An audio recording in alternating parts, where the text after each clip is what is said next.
Assalamualaikum warahmatullahi wabarakatuh. Selamat pagi, salam damai sejahtera bagi kita semua. Baiklah, sebelum saya akan melanjutkan materi presentasi saya, terlebih dahulu saya ingin memperkenalkan diri. Perkenalkan, nama saya Saur Mangasi Mangunsong dengan NIM 1961 2010 22. Kelas Manajemen 41 Konsentrasi SDM. Mata kuliah Tugas UTS Manajemen Perubahan. Baiklah, saya akan melanjutkan presentasi materi bab 1 konsep dasar perubahan. 1. Pengertian perubahan. Perubahan tidak dapat diletakkan dalam kehidupan manusia. Perubahan disadari menjadi bagian yang penting dari suatu organisasi. Diawali sekitar 40 tahun yang lalu, dimulai dunia usaha yang lebih dulu menyadari pentingnya perubahan bagi peningkat kualitas produksi yang dihasilkan.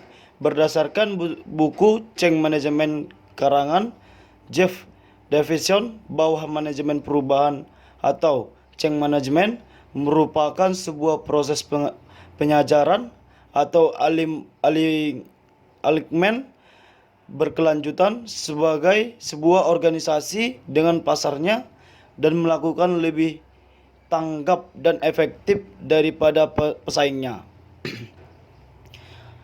Pendekatan manajemen perubahan. Terdapat pendekatan utama untuk manajemen perubahan, yaitu 1. Plan change atau perubahan terencana.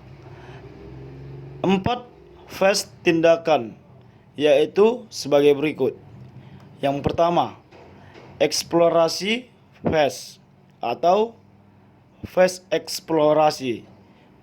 Yang kedua, planning phase atau phase perencanaan.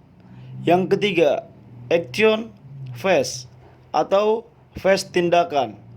Yang keempat, integration phase atau phase integrasi.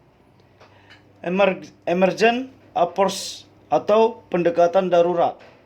5 gambaran organisasi yang dapat menggambarkan atau menghalangi keberhasilan perubahan, yaitu yang pertama, organisasional struktur atau struktur organisasi. Organisasional kulture atau budaya organisasi. Organisasional kulture, organisasi atau organisasi pembelajaran.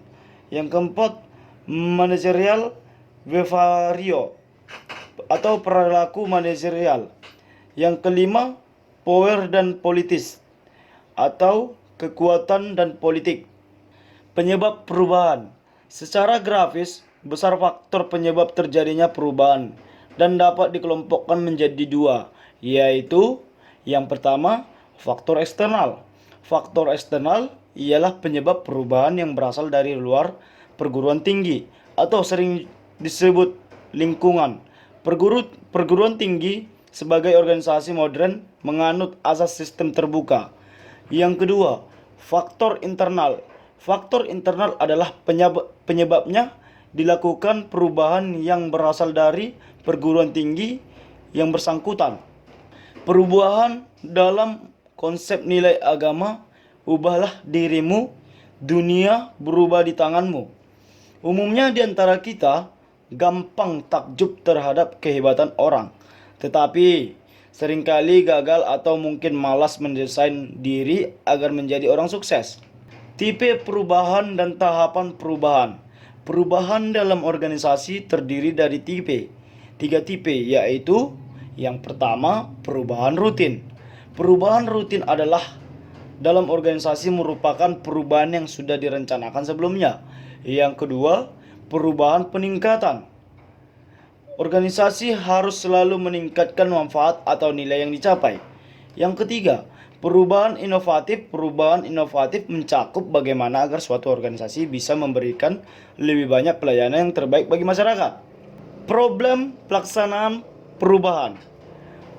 Mengemukakan bahwa dalam upaya melaksanakan perubahan organisasi terdapat tiga problem, yaitu yang pertama, resistasi atau penolakan terhadap perubahan. Yang kedua, pengawasan organisasi. Dan yang ketiga, kekuasaan. Tujuan manajemen perubahan. Adapun tujuan dari manajemen perubahan adalah sebagai berikut. 1. Untuk mempertahankan keberlangsungan hidup perusahaan, baik itu jangka pendek maupun jangka panjang. Yang kedua, untuk menyesuaikan diri dengan perubahan yang terjadi di lingkungan eksternal atau sikap tenaga kerja, perubahan strategi, koperasi, perubahan teknologi dan peralatan dan lain-lainnya. Yang ketiga, untuk memperbaiki efektivitas perubahan agar dapat bersaing di pasar ekonomi dan modern. Karakteristik perubahan. Yang pertama, bersifat misterius karena tidak mudah dipegang. Memerlukan tokoh terkenal dalam melakukan perubahan. 3. Tidak semua orang bisa diajak melihat perubahan. 4. Perubahan terjadi di setiap secara kontinu. 5. Ada sisi lembut dan ada sisi perubahan. Mengapa perlu melakukan perubahan? Kebutuhan untuk berubah dimotori lagi untuk revolusi di bidang teknologi informasi. Di area digital ini, seorang pembisnis ataupun sebuah perusahaan tidak lagi cukup untuk menenangkan satu pertandingan dalam arena persaingan.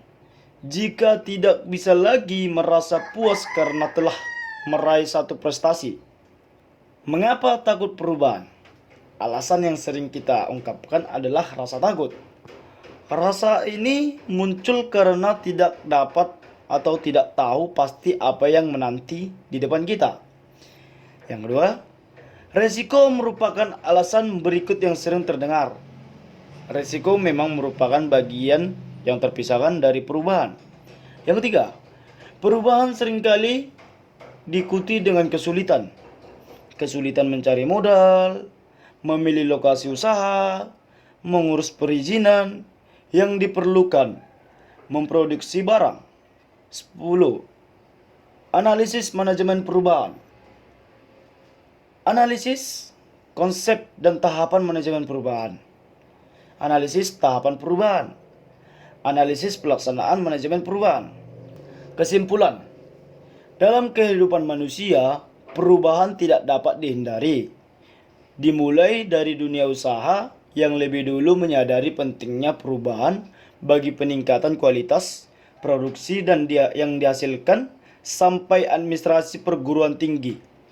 Sekian presentasi saya. Kiranya ada kata-kata saya yang kurang jelas, mohon dimaklumin. Saya ucapkan terima kasih. Saya akhiri.